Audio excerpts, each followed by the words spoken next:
Cambridge IELTS 10 kitabının ikinci testi Reading Passage 2 ile devam edik.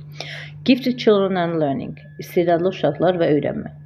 Internationally, giftedness is most frequently determined by a score in a general intelligence test known as an IQ test, which is above a chosen cutoff point, usually at around the top 2-5%. Ümumiyyətlə, istedadlı uşaqlar, giftedness, istedad, ümumi intelligent testləri ilə yoxlanılır. Buna IQ test deyilir və o müəyyən bir limitlə dayandırılır. 2-5% arasında adətən. Children's educational environment contributes to the IQ score and the way intelligence is used. Uşaqların təhsil ətrafı onun IQ skoruna, IQ balına çox təsir edir. For example, contributes to sözünə diqqət edin, to ilə işlənir həmişə. Həsr etmək deməkdir. Yəni ona təsirləri böyükdür. For example, a very close positive relationship was found when children's IQ scores were compared with their home educational provision. Məsələn, çox yaxın pozitiv əlaqədə olunan, müsbət əlaqədə olan zaman uşaqlar ev təhsili, evdə aldıqları təhsillə müqayisədə IQ skorları eyni olur. Yəni onların ətrafındakı insanlar savadlıdırsa, istedadlıdırsa, bu uşaqların da IQ-ləri yüksək olur. The higher the children's IQ scores, especially over IQ 130, the better the quality of their educational backup measured in terms of reported verbal interactions with parents, number of books and activities in their home, etc. Uşaqların IQ skorları artdıqca, xüsusilə 130-dan yuxarı olduğu zaman, bu zaman onların çox yaxşı təhsil backupları var və onların valideynləri ilə əlaqəsi, oxuduqları kitablar, evdə etdikləri fəaliyyətlər buna çox təsir edir. Because IQ tests are decidedly influenced by what the children has learned. There are to some extent measures of current achievement based on age norms, that is how well the children have learned to manipulate their knowledge and know how within the terms of the test. Çünki IQ testləri uşaqların nə öyrəndiyinə, current, indiki nailiyyətlərinə əsaslanır, onların yaş normasına əsaslanır və uşaqların bu öyrəndiyi bilikləri necə manipulə etməyi, yəni necə idarə etməyi və know-how və testlərdə bunu necə göstərə bilməklərindən asılıdır. The vocabulary aspect, for example, is dependent on having heard those words. Və vocabulary, lüğət aspekti də bütün sözlər, eşitdikləri sözlərin asılıdır. But IQ tests can neither identify the process of learning and thinking nor predict creativity. Ancaq IQ testləri öyrənmə prosesini təkcə identify, yəni müəyyənləşdirmir, həm də onların düşüncə qabiliyyətini, yəni kreativliyini, yaradıcılıqlarını öncədən görə bilmir. Excellence doesn't emerge without appropriate help. Mükəmməliyyətlik köməksiz gözə görünə bilməz. Emerge, gözə görünmək sözdür. Sizə diqqət edin, çox işlənən sözdür. To reach an exceptionally high standard in any area where able children need the means to learn, which includes material to work with, and folks challenging tuition and the encouragement to follow their dream. Xüsusi yüksək standartlara çatan zaman uşaqların öyrənmə ehtiyacları dəyişir. Buna daha çox çalışma, fokuslanma, müəyyən bir məsələlərə fikrini cəmləmə və öz arzularının arxasınca getmək üçün həvəslənmə aiddir. This appears to be a qualitative difference in the way the intellectually highly able think compared with more average ability or older pupils, for whom external regulation by the teacher often compensates for lack of internal regulation. Bunların hamısı keyfiyyət müxtəlifliyində düşüncəni, intellektual düşünmə qabiliyyəti, orta hesabla güclər, bacarıqları, older pupils, daha yaşlı şagirdlərdə özünü göstərir və regulation, müntəzəmlik, yəni regulasiya mütləq şəkildə olmalıdır və daxili regulasiyanı müəllim kompensasiya edə bilir. To be at their most effective in their self-regulation, all children can be helped to identify their own ways of learning, metacognition, which will include strategies of planning, monitoring, evaluation, and choice of what we learn. Daha yaxşı effekt əldə etmək üçün daxili müntəzəmlik olmalıdır. Uşaqlar özlərinin öyrənmə metodlarını bilməlidir, yəni metakognitiv biliklərə malik olmalıdır və onlar planlaşmanı, bunlar strategiyanın planlaşması, monitoring, qiymətləndirmə və bizim nəyi öyrənəcəyimizi seçmək buna aiddir. Yəni metakognitiv bilikləri. Metakognitiv bilik elə bir bilikdir ki, orada artıq şagird özünün necə öyrənə biləcəyini bilir, nəyi, hansı vaxtda daha müəyyən bir cədvəl olur. Yəni artıq uşaq kimsənin nəzarətindən çıxıb tam sərbəst şəkildə öz-özünü idarə edə bilir. Emotional awareness is also part of metacognition, so children should be helped to be aware of their feelings around the area to be learned, feelings of curiosity or confidence, for example. Emosional biliklikdə, yəni emosional şəkildə özlərini idarə etmək qabiliyyəti metakognitiv biliyin bir hissəsidir və beləliklə uşaqlar öz hisslərini öyrənəcəyi sahədə bacarıqları, curiosity, hər şeyə maraqlı olan hissləri, confidence, özünə inamları buna aiddir. High achievers have been found to use self-regulatory learning strategies more often and more effectively than lower achievers and are better able to transfer these strategies to deal with unfamiliar tasks. Yüksək nailiyyət əldə edənlər daxili nizam-intizam qabiliyyəti olanlardır, learning strategies, öyrənmə strategiyaları olan və daha aşağı nailiyyət əldə edənlərdən daxili qayda-qanunlar olan şagirdlər, yəni öyrənənlər daha çox uğur əldə edirlər və bu strategiyaları tanış olmayan tapşırıqları da bölüşə bilirlər. That happens to such a high degree in some children that they appear to be demonstrating talent in particular areas. Və bunlar xüsusi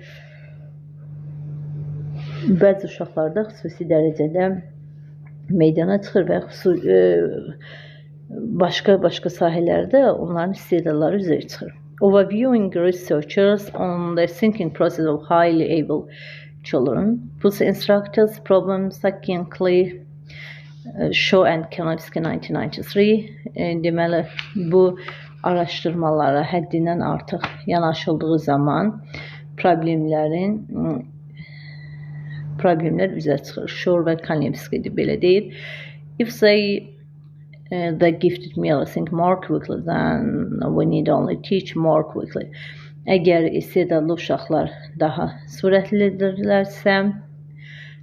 düşünürlərsə, biz onları daha sürətli öyrətməliyik. If they merely make fewer errors, then we can shorten the practice. Əgər onların daha az səhvlər edirlərsə, bu zaman biz bunu yuxarı qaldıraq.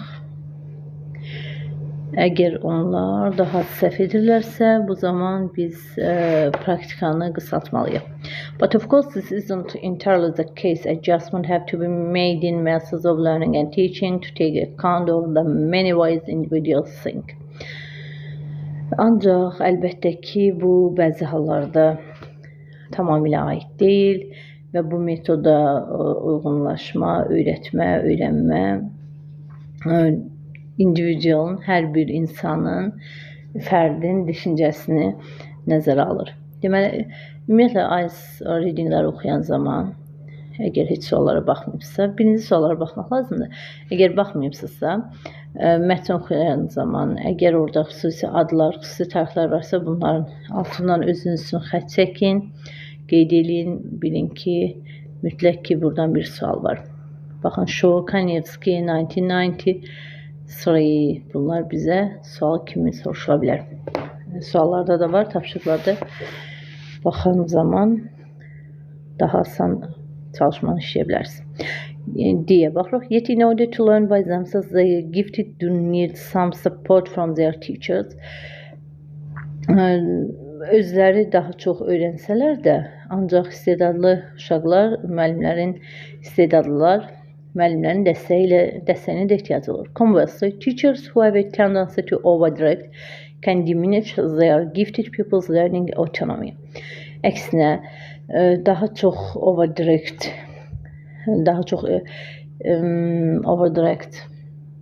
yəni izləmək, şagirdə daha çox diktə edən müəllimlər onların istedadlı şagirdlərin avtomatik öyrənməsini azalda bilər. Diminish sözünə diqqət. Although spoon feeding can produce extremely high examination results, these aren't always followed by equally impressive life successes. Baxmayaraq ki, spoon feeding, yəni spoon feeding kiminsə bilirsiniz necə bir məsələn deyirsən ki, müəyyən bir plan qurursan, deyirsən məsələn bugün birinci tapşırıq işləyin, sabah 2, o bir gün 3, yenə də özün işləyirsən, ancaq kimsə sənə diktə edir ki, bunları etməlisən. Spoon feeding odur. Hərf tərcüməsinə baxsaq, qaşıqla yedizdirmə. Belə bir şeydir. Spoon feedinglə, yəni bu metodla daha yüksək nəticələr əldə etmək olar, ancaq bununla yanaşı daha çox həyatda olan təsirli uğurları əldə etməyə bilərik.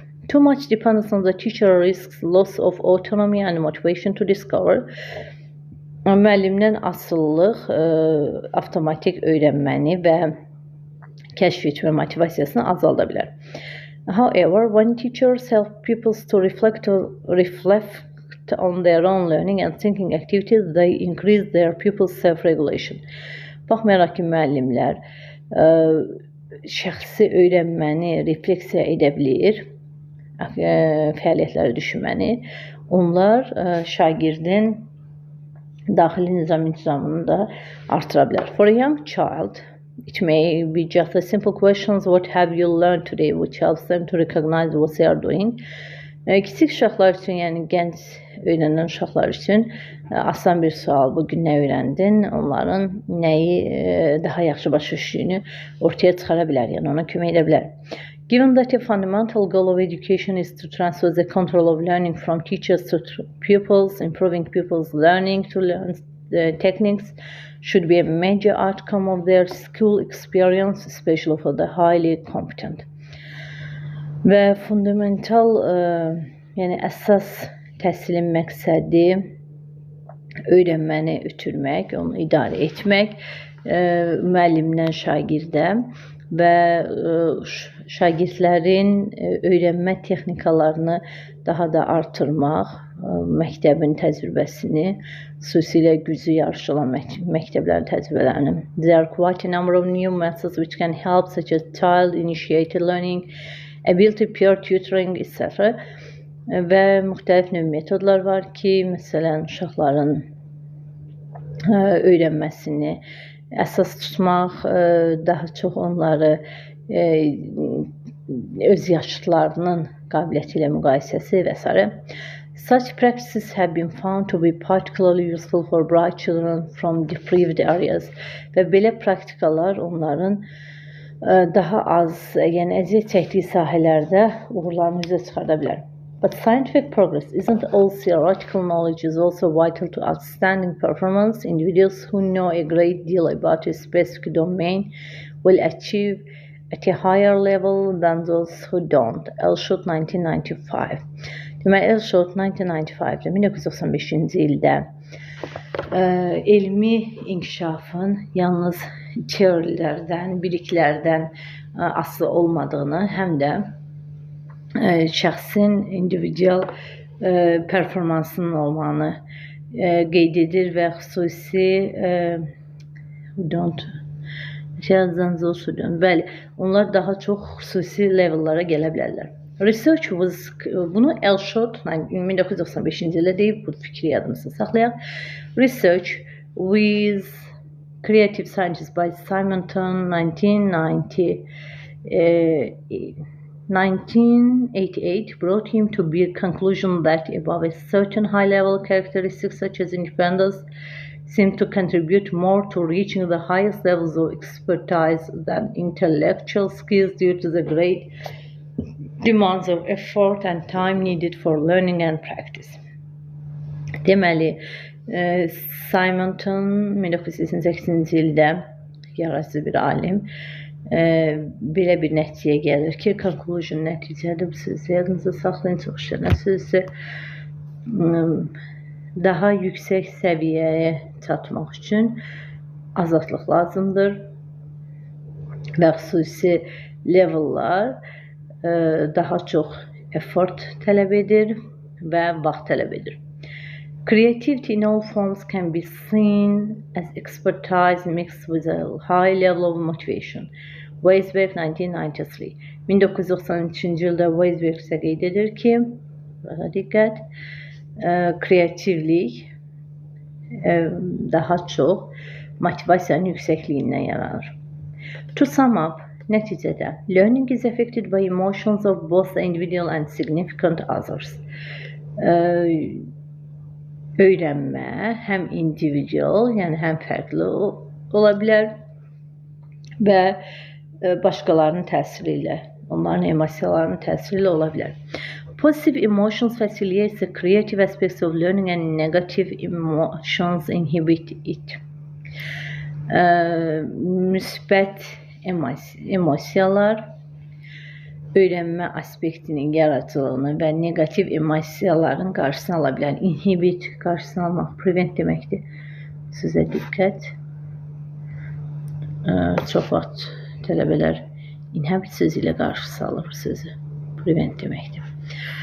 Fear, for example, can limit the development of curiosity, which is a strong force in scientific advance because it motivates problem-solving behavior.